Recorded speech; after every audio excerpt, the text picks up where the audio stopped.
Hey guys, what's going on? I'm h1z1, game designer here on h1z1. We just got back from E3, ran a bunch of demos over there. We focused a lot on showing off combat, vehicles, and building. So today we're going to run through that with you guys so you can get the opportunity to see what we were doing over there, as well as we're going to be able to show the bow. We couldn't even do that at E3, so we're pretty stoked to show it off. So let's jump on in. All right, so we're here in-game. This is h1z1. For those of you guys not familiar, h1z1 is a post-apocalyptic MMO survival game. It's kind of a mouthful, but it's what we're working on here at SOE. And as you can see, the world's pretty big, right? There's a lot of things that can happen here. The goal really is sandbox gameplay. And we want everything to be super intuitive. Imagine you're dropped into the woods with less than what you have in your pockets right now. You've got an axe, you've got a flashlight. I'm cheating a little bit for the purpose of showing you guys all this. I have a backpack and some things in here that would typically take me a couple weeks to get all the materials for and craft, so we can show that off. But yeah, so all you're gonna start off with, you have a shirt, you've got your jeans here, and yeah, that's about all you got. So we want it to be very, very intuitive in the way that I have an axe, I can go in my inventory here, I can see in the crafting window to make a campfire I need wood. So I need to chop down a tree. And you know, over the years I've been trained playing video games that if there's an axe stuck in a stump, or there's a tree and I have an axe that I just can't chop it down. Thankfully, get an opportunity to work on a game where we can actually have some fun and be able to chop these trees down and get all the materials you need in a pretty easy way. Now, I want to point out that as I chop this thing down, you'll see it here in a bit, but they're going to fall. And it's going to make a lot of noise, and as you're looking off in the distance, just imagine that one of these trees comes falling down right now. It alerts me to a couple things. There's a player out there, and he's in the middle of trying to get materials together. So I can go out there and I can jack his stuff if I wanted to. I could hope that maybe he has something I need, or I could just avoid him altogether. Even just go out and try to make a friend. You got to be careful of those type of situations. People get a little crazy in these games, and it's definitely part of the fun. But as I run through here, I'm going to try to get the materials together to show off the bow, because I'm actually going to need it. There's a zombie running up on me right now, as a matter of fact. Let's actually deal with this real quick. Since the last time that we showed a lot of this, they're actually quite a bit harder to kill. Made it look a little easy there. But so our discovery system is what starts your crafting pathway. So discovery, essentially, I'm going to throw a log in here that I got from that tree, and I'm going to click discover, and it's going to tell me that I can make wood planks. And this is going to look a little linear at first, but now I made a wood plank. I'm going to take the wood plank, throw that in, and it's going to show me that I can make wood sticks. Now it's going to open up a little bit once I make one of these. So if when I pulled this in, you notice a lot of the stuff grayed out. Now when I drag it in, I can combine that wood plank with a wood stick, which means now I have a new recipe. So I'm going to click discover, and it's going to tell me that I can make an animal trap. Animal traps is something you throw on the ground and animals get trapped in it. You'll be able to pull them out, cook them, and have food that way. And maybe some fur and stuff as we move forward. But really what I'm focusing on right now is I want the bow, and I don't know how to make that yet, so I'm going to actually pull my shirt off here, which usually isn't going to be an initial option. You can, but you're going to lose a lot of space. I have a backpack, so we're going to hurry on along. I got some scraps of cloth out of that by salvaging. And so now I'm going to take the stick, I'm going to take the cloth, and then those two together are going to be a wooden bow. So I'm going to craft that out. And it should auto-equip. Yeah, there it is. Cool. So I am going to take these in to my crafting. Here we go. And make a bunch of wood sticks, a bunch of wood planks, and then a bunch of wood sticks. I need to discover the fact that I can make arrows from sticks. Takes a little while. And now I have a bunch of arrows. So I have 15 arrows now. Cool. So we can move along now. I wanted to make sure that I got that out of the way quick, because throughout this demo, we do place some things in the world, but every time we've run this demo at E3, we had no idea what to expect. We've seen very, very different situations, and a lot of it's due to the fact that we have some emergent AI in our game. So as you run around, you may see a zombie. Other times you might see 20. Or you might see nothing at all, and then you see a deer running out, and those 20 zombies were there last time are now chasing it directly at you. So it's a very, very dynamic experience, even while we're running demos at E3, which is actually, it comes out to a lot of fun. It's not the same old thing every time. I'm going to throw this vehicle down real quick, and I'm going to jump on in. When you find these vehicles in the world, they're typically going to be in different states of disrepair. So some of them are going to be missing a wheel, a battery, just different things that allow them to run. You're going to have to craft those items and put them inside the inventory of the vehicle to repair them and get them working again. They also do use gas. You can see at the bottom right-hand corner of your screen, there's 95% right now. They're really gas heavy right now. Of course, we do have the ragdoll in right now. All the zombies are rigged up for that. You will do damage to your vehicle like as you do this. You're not just some unstoppable zombie killing juggernaut in a Jeep. You will want to try to hold back on doing this all the time. However, I'm not going to have too much extended use out of this, so I'm going to have some fun. And as you move along through our world, you're going to find some survival camps or survivor camps where you can kind of tell they didn't make it through here. And in these areas, you can find various things. You can find things like pre-built campfires, and you can use those if you don't already have one. Kind of nice and easy. And I'm going to try to run through here and see if we can find anything. You'll find containers like this in the world, as well as things actually spawning on top of vehicles or on the ground on shelves.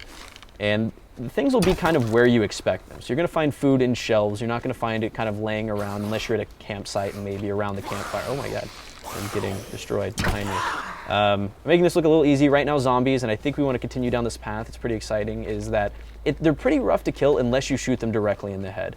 And the bow does have drop. It is a skill-based weapon. At point blank, it does take a while to draw out the bow and actually get the arrow knocked and everything, as you can see here. It's not always the best decision to just hit them up close, so you can actually still push with the bow. You can push zombies back. You can also punch, but you need to right-click to actually pull that back. So I'm going to jump back in my vehicle here. Actually, looks like I've taken some damage. I'm going to go around this direction. Just a little bit ago, I showed in my inventory I have a couple things that you normally wouldn't start with. Those are foundations, and these particular foundations are stilt foundations. They're built to be used against hills and a little bit easier to place, and we'll show that right up here. We, at E3, were using our dew collectors as objects that snap onto foundations, and we actually found that we would rather have those to be something you can place into the world, and I'll show that right here. Let me jump on out real quick. I'm going to reach in my inventory. I'm going to grab one of these wood foundations, the stilt foundation. Now this is a high-end foundation. This is going to take you a while to build, as you could imagine. You see all these planks on it. You're going to have to gather all those and put those together. So I'm going to put this down right here, go up our stairs, and I'm going to grab one of our pre-canned buildings. These will take a few more resources, but they're nice if you just want to plop down some storage on your property, or you can door this off and just start to flesh it out using these buildings as well as walls and the like. And the dew collector that we showed before is now placeable within the world. So you can actually find an area, or you can take over one of those campsites if you like, and just place that down there. So what that'll be used for is situations when it's raining outside, or in the mornings it'll collect some fresh water. I actually think I did grab an empty bottle a little while ago, so I'm going to run on down to the lake down here, and I am going to put some water in it. And you'll see when I do this, it's going to be dirty water. You can imagine right now going and drinking out of your local pond or lake. It's not a good idea without actually filtering that out, boiling the water, killing all the bad stuff in it, and after the apocalypse, I'm sure it's going to be a lot worse. So I'm going to use this bottle, and it gives me dirty water out of this because I'm standing here in the water.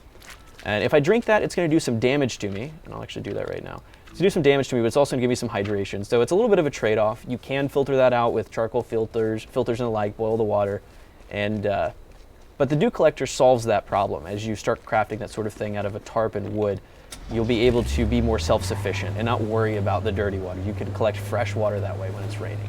Actually, while we're on the topic, every day we do, the system will pick what type of day it's going to be.